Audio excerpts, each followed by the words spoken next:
Hey guys, welcome to Tip and Technique Tuesday. Today what I'm going to show you is a simple technique of blocking. So I know you've heard of it whether you knit or crochet. It is a simple technique, and the reason that it's done is to make sure that your work has the proper measurement based on the measurements for the item that you're doing. Okay, now there's nothing worse than you're getting an item done and it just doesn't fit, or it's a couple inches smaller than you had thought, or doesn't look as nice and clean cut on the ends. So that's the point of why you block. Now there are some items that I will block, and then there's some that I really don't. In my opinion, sometimes crochet is not meant to look perfect, because that's kind of what I feel gives it its own personality, and the fact that it's handmade, it's not going to be exact. So, and we all know that, but this is a method you can use. What you're going to need for this example, you're going to need a sample piece of whatever size you choose to use. You're going to need your tape measure, and I have my owl, isn't he beautiful? You're going to need a spray bottle. We're doing a spray block, okay? And I have marked mine on my plastic. You'll need some stick pins of some sort. Now what I've done is I have taken, let's see if I can get my camera zoomed down here for you. I have taken an old top to a pizza box. Nothing special. It doesn't have pizza all over it, of course. And I have taken a heavy-duty part of a thick trash bag, and I've made my own little blocking area. You don't need anything fancy. You don't have to run out and buy all these special materials to just block your work. Okay, you'll just need these simple materials. Now, what you're going to do when you block is you're going to take a sample piece if you want to try it, or your work, however you feel most comfortable. I have used a sample piece, and I've blocked this small one up here. As you can see, this one here that I have at the top, I have already blocked that as an example of already being done. I measured that at being a 2-inch long block by about a 1.5. Okay, so what I did is I stretched that so that it measured accurate both sides, and both sides long ways. So you see that I have my pins here, and then once you get to that point, you're just going to saturate this little thing here, and you're going to kind of brush your hands over it a little bit. And it's already stretched to the size in which you may want it. So once you saturate this piece, which is why the plastic is good, what it's going to do is just absorb this. So you want to take your fingers and kind of get the water inside the fiber area. Okay, and then what you're going to do is once you have that there, you're going to let that rest for a couple days and absorb that water. And then once you take your pins out in a day or two, then your project here will be blocked to suit the size you need.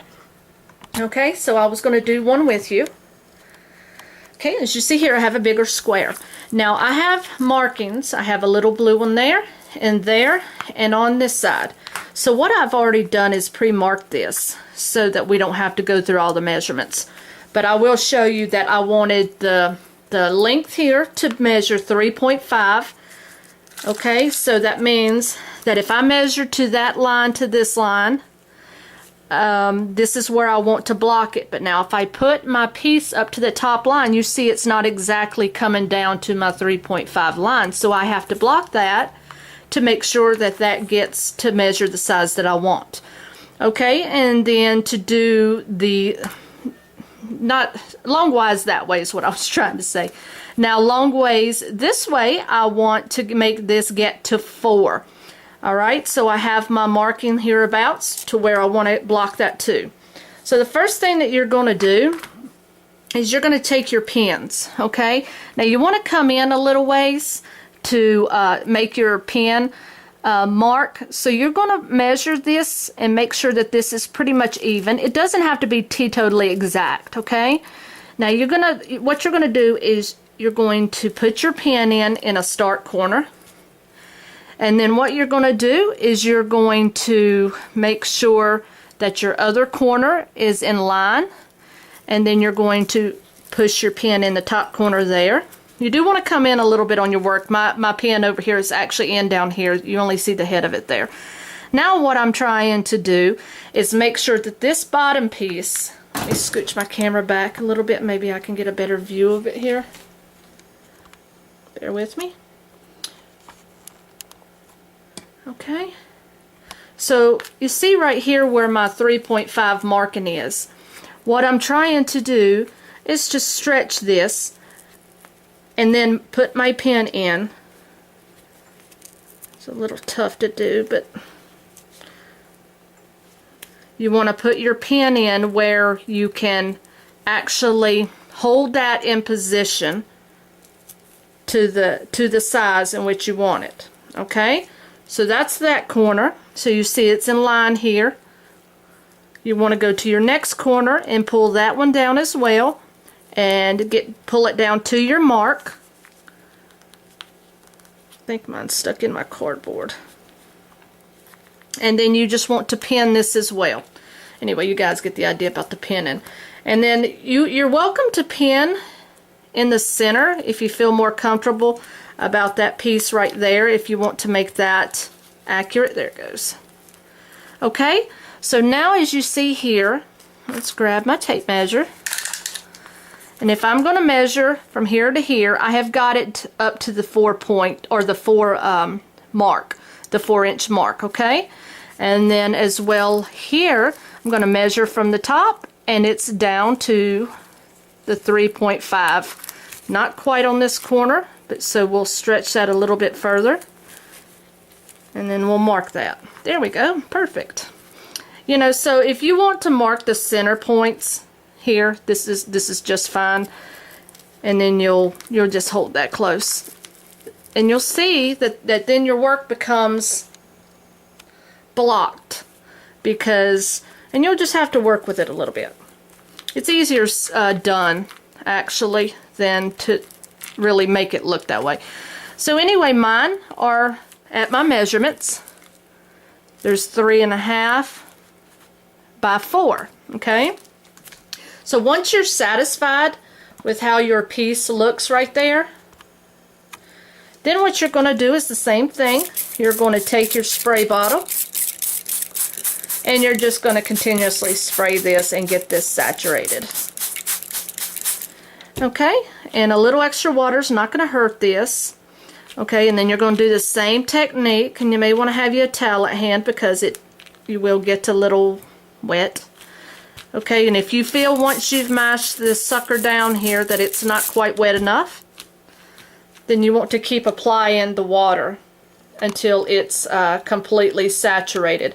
That's the only way that this will hold its form. Okay, so where this was currently at just barely over 3, and this was right a little over 3.5. Okay, so once this has dried and I remove my pins, then this should measure 3.5 this way and 4 this way. Okay, so again, some of your materials take a lot of water based on the material that it is. Okay, so at that point you just want to let it dry, and there's no time limit on this. You want to let it dry as long as what it takes. You may want to dab up some of your water around so that it doesn't keep absorbing it for many days. So a day or two, give or take, is adequate time for this process. Now, the only thing you need to keep in mind is when you're doing this, you want to make sure that you use rust-proof pens. You don't want this to sit and gather the water on the metal of the pen and leave rust marks on your material. That would not be very well. Okay, make sure you stretch this to size, and it needs to be room temperature water, which this is, of course. This is Candy's no bottle. When she gets up on the counter, she gets sprayed with that, and she knows what that is. So, and again, you want to make sure also on your roll of yarn that you're using, make sure you do check your care instructions, because based on the material that it is, they may not recommend that it get blocked. Some materials are very fine. You don't need to block them. Now, if you were going to do this using heat, and I don't have an iron, sorry guys, that's a little back far from me. I don't iron. If you wanted to do this reverse and apply heat to it, you would do the technique the same exact way. The only difference is you would use some type of iron, okay, and you would turn it on your steam button. Most of them have steam on them. You will not touch your garment with that, okay? What you would do is hold your iron. Let's just say my pen is my iron. You would hold your iron really close to your project, and you just want to move it back and forth, okay? And this is called heat block. You do not want to touch your materials with your iron. You don't want to burn them or cause them any damage. And of course, you can only imagine if you set a heavy iron down on top of a swatch or a project, it's just going to flatten you out. That's the point of an iron when you put it to a garment, is it takes out the wrinkles and flattens it out. You don't want your stitches to be flat. So that's also how you can heat block it. So those are just a couple ideas about blocking. There's several different ways to ways people come up with to block. This is my general way, and it's what works for me, and there's nothing really to it. You just want to make sure that your garment is measuring your right size, so mark yourself a area on whatever you're working on.